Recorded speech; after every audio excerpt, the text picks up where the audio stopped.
kay Enalinda Pagapulaan Lavilla. Good PM po. Sana you can add a teaching about the Litany of the Virgin Mary. Saan po na-derive ang litany? May ano to? Saan daw na-derive ang litany? Ano ang ibig sabihin ng mga Tower of David, Tower of Ivory, etc.? Hindi ko ma-relate mga petitions na yon. They become absurd sometimes. Brother Angel.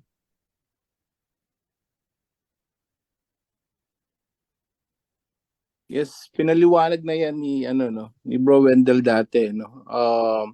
Ano ibig sabihin ng katulad ng Kabanantipan, no? So Tower of Babel, no? Significance yan, kapatid. Pag sinabing Kabanantipan, bakit naging marami naman kasi pagtatisalita no? Pag isa-isain mo yan, mahaba yan. Yung Tower of Babel naman, yung ang sabi ni Bro Wendell diyan, may connection yan doon kay Mama Mary, yung doon sa yung sa connection na yung siya mismo yung daan, no, papunta langit. Isa siya, no, na pwede nating kausapin si Mama Mary, no, para kay Jesus, no, pwede siyang mamagitan for Jesus, hindi doon sa Ama, iba yon. So ngayon yung Kabanantipan naman, dati tandaan natin yung Kabanantipan nung una sa Old Testament is yung utos. Ngayon, naging tao na yung utos na yon, yung bagong tipan. So, napunta kay Mama Mary na.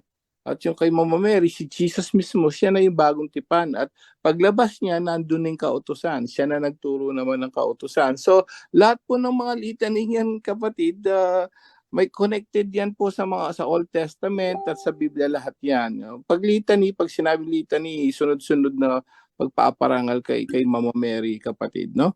So, wag nating isipin yes, bro. Yes, Bro Angel, dagdagan ko lang. Litany meaning prayer, no? Simply mean prayer. So, lahat ng mga binanggit natin doon tumutukoy yung kay Inang Birheng Maria, like the Tower of David. O bakit naging Tower of David? No, dahil sa panahon ng mga Hudyo, yun yung naging pananggalan nila para hindi maatake ang mga Hudyo sa kapanahonan ni David. Kaya tinawag yun na Tower of David. So si Inang Birheng Maria, metaphorically, parang tower ni David na pinatiktahan natin Panginoong Jesucristo. So yun ay pinapatungkol natin sa kanya, Mother Mary yun, no? Meaning nun, tawag doon, nakalimutan ko yung term, no? So lahat ng binabanggit natin sa litanya, kapatid, si Mother Mary yung kaya nga palagi natin sagot, pray for us. Tower of David, pray for us. Yung ano pa bang mga sa Ark of the Covenant. O, di ba? Bakit Ark of the Covenant? Dahil pinaliwanag na ni Bro Angel sa Old Testament, ang salita ng Diyos nilagay sa Ark of the Covenant, di ba? Napasan-pasan ng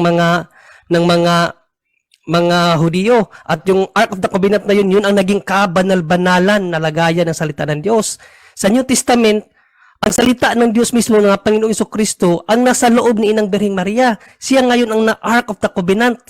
Siya ngayon ang salita, ang tagapagdala ng salita ng Diyos ang ating Panginoong Jesucristo. Kaya sinasabi natin, Ark of the Covenant or Mother Mary, pray for us. Yan ang sagot natin. So yun po ang kahulugan ng litanya. No? Litany is a simple intercessionary prayer na humihingi tayo ng panalangin kay Inang Birheng Maria. Bro Angel. Okay.